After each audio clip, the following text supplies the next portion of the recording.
Je sais pas te raté. Vraiment, ils ont passé. Bien dans nous, sur texte, ça soit Def Sarawana. À ça, on dit Gablot. À ça, les Yamane, à Zamba, ou à Monaki, qui est Baolia, Balé Dadi. Ponanga Balé Dadi, Ponanga Balé Dadi, Bakok sa mission là-bas. Zambe, de Sambela, à juger un jour. Voilà, merci beaucoup, Anabandi. Et pas Gisèle, on apprend autre chose. Que Baye Bissiye, Moutabanaki Kofuta Ndaku, Azali Susute, Obimanandaku. Na minute Oyo Gisèle Aza Awa et pas président Delta Force. Je sais pas. De plus amples informations pour Kota Awa et pas Delta Force. Ma Gisèle Azawana pour rejoindre de plus amples informations. Président, l'information au bazo pesa biso et pas ya bana quartier ba ici biso ba ici qui est là la katikati ndeko mobali na mupanzi ya mwasi mupanzi balala o ya mona na tongo wana bino bozui yango te na prendre information wana te na prendre information wana te mais o ngana yebi ke babimisi ye na ndaku babimisi ye na ndaku bino présence na bino boye na objectif nini d'abord parce que boye bozui information à retrouver ba droit na ye à retrouver ba droit na ye deuxièmement azala en paix yé na belle famille na ye oyebi eloko tokoza nango plus ya makasi eza ko protéger bana oyo mumowe ya tiki omoni makambo aboye et c'est makambo ebele sala makambo ebele donc ce qui est aza na kimia et aza en paix na belle famille na ye et osala bien donc obso tokosa les actes qu'on réconcilier et Nani Gisèle et sa belle famille bazala bien réconcilier enfin que qu'il y ait paix et que bana o mobowe ya tiki bazala bien protégé c'est un peu ça objectif na biso yangwana. Merci beaucoup président. Merci beaucoup.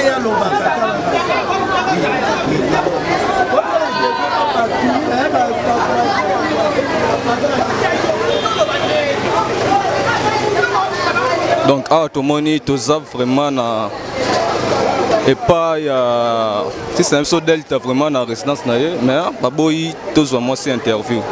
ko balobia ko kolobate vraiment baboyi tozwa moi c'est interview donc interview tozo sala na population au baza vraiment libanda au baza libanda donc baboyi tozwa moi c'est interview pour talaraza vraiment na mawa makamba tu ko fela mobali après le susu ko benga na ye na ndako donc akokoka vraiment kolobate donc tozo sala kaka interview na batu baza libanda donc baboyi tozwa interview vraiment donc tozo loba kaka tozo loba tozo continuer musala donc Christian Manza donc les caméramans et reporters donc tozo kaka musala toujours tozo sala toujours musala donc ah pena vraiment attention ils ont vraiment bien té attention ils ont vraiment likolo famille maman Gisèle baza vraiment monté baza na sengoté na makambezo le kabona moko kabeli ezo kabela mutu liboko musufu yeba basa na stratégie ko yeba ko kabela mutu so baza ko sunga mutu malamu benga mutu na pembeni sunga ye ezata ko sunga e public mona ke osunga ki mutu siko ba famille e komi ko kabana likolo nini mbongo bango ba pesa ki mutu basungela ki mutu lisungi ezala kateke mutu nyeso fa yeba ke basunga ki ona otande mbongo famille wana ba mitema mabe est-ce que les bazaki na mbetu bazaki ko kabola na ba mbetu moko na ye passe ça ka ya ye moko ça ki ya bangote hein batikela embana na mbongo ne se bana basunga bana basaba kila na bango ba makila ya mama wana te ya famille na bango ale babwaki bana elobile mwana okoma ministre oyembango lobike mwana na yo aza mwana yo te bwaki ye hein kasi yango ne sali tapage hein nani balobini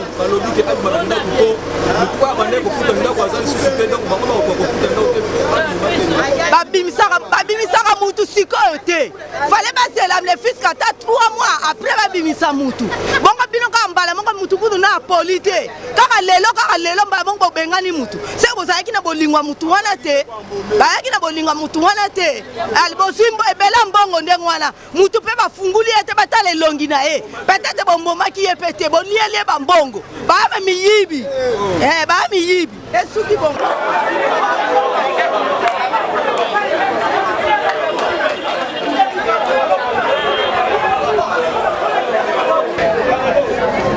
Donc bande konde bozomona kaka awa toza vraiment na venir Il y a président Delta force vraiment. Alors tension ils ont vraiment ma casse. Malgré baboy tout ça l'interview na maman Gisèle Potala ka outi na makambo. Outi na makambo ya matanga en plus makambo e komelier donc à cause là vraiment akokoka vraiment kolobate. Akokoka vraiment kolobate donc tout ça continuer ka cause ba image dans les bandes donc tension ils ont vraiment ma casse. Ne tous ali koloba boy maman Gisèle aza awa et pas président Delta Fox donc famille ya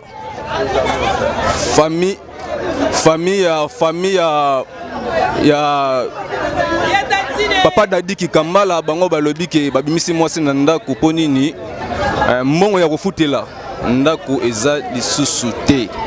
po mutu abandaki kofuta yango ye wana akei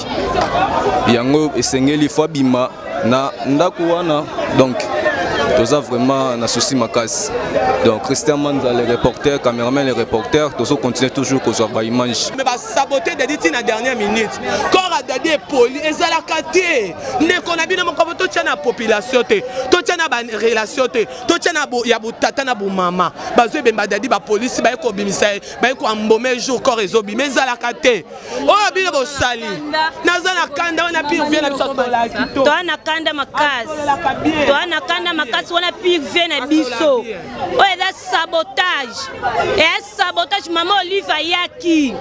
apesi mbongo na biloko kolia mais komi oye kinganda zwa karto soso oye kinganda zwa sakalosa kenona ndako nalesa bana siko biloko na mama Olive yaki nango pona batu o bayolanda Dadi ne bembe balia bango ba commission ya bango et puis ba bengani mwasa batu mwasi wana za ndeko te na kini awa ana ndeko te akende wapi et puis ba pese condition o ndeko Dadi uchimbandaka alala mpanzi ye mwasala na katikati o wana alala nini makamba amona na butu alo bango na tongo est-ce que ça a sens wala za bondoki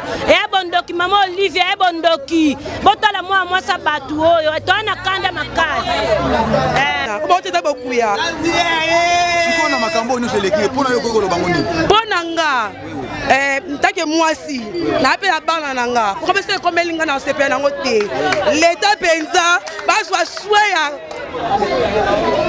leta na biso ba mama o mboka na biso o basunga ka ba veve bata na ka mwasi o bata na ka mwasi o makasi po aza abandonné il paraît que action za famille za Angola famille ya miso za biso kaka kwa mde kwa mwasi ko be na soutenir ye siko lelo soki na bana 5 oyo kosuka na bango yango likambu papa po ndako ba bengani na ndako na bana sekola ba président Delta a siko mbonga ndako wana soki $1000 eza kuna ba ko sika fata sengo la mobile na ye ale mo beto be dejo bengani mwasi ndako ezalaka bo mona kibondoki ba kongo bazanango na oyo so basali boy pona yo kibomwasi ko koloba nini pona net nanga yaya wana na noko soki noko ba tunga ba leta penezwa kana ba eluka bango nana ezali kama famille teli ka ba famille te wa ba Dadi famille o bokele baba ba fulu ba makila Dadi malubita kama famille na kama famille famille c'est famille de solution to que na leta poani pour ta solution que donc na leta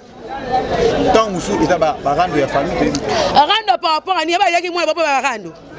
rando ba di ba sous makalo rando wa moi ça ba tuté ya okumba ti ba rando la bango te mama na famille ya boyo lelo so okoti na famille wana ozala koma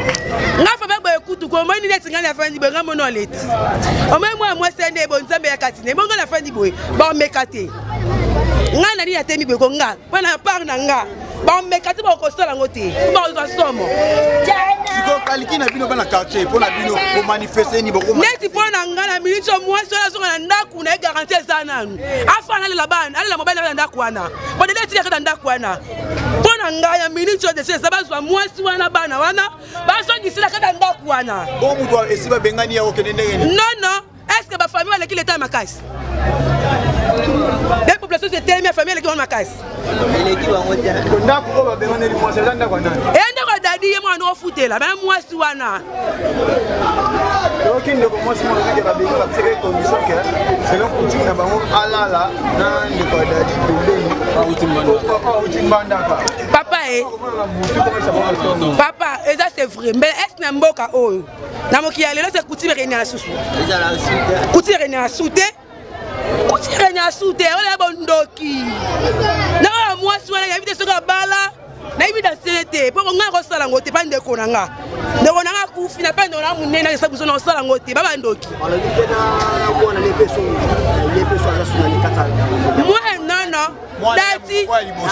dati aza makambo na te po nga lobe za kenga tuna inoko wana tenga tuna papa leki na bango mbaso baluki lelo babi mwana mbua ato sokola bipoti suka koswayo yaka normal asa mna botaki mwana eza ye bon to sa skoni ezika yaka bongo tema atia boyi papa na bango loba papa leki na bango abia boya bino eza mama bango ya famille aboya loba ye pa mwasi amo bali dati amwasi o basali mamana un jour pour salango po baba na bazana simana baba mama na bosi baba leka dati makila mako akoza muta be moni wana ba flatter ba flatter na psycho ele ka 2 mois 3 mois rolé na wese ya muta salate wada mo kide pante na ngolo bilai. Merci beaucoup na makamno sotenge leki conseil ni ko pesa même na famille côté ba comédien et lo ni ba ko sala pona mwasi ya ndeko na bango boneti pona nga baza muté ya malamu ba comédien boza bomoko ne boza lisanga boza bomoko boluka solution avec o se kuna esimbité boza ki ba mboto boza batapage boza mbongo boluka ta studio fa na bana na boza soni na binoti. Merci beaucoup maman. Merci.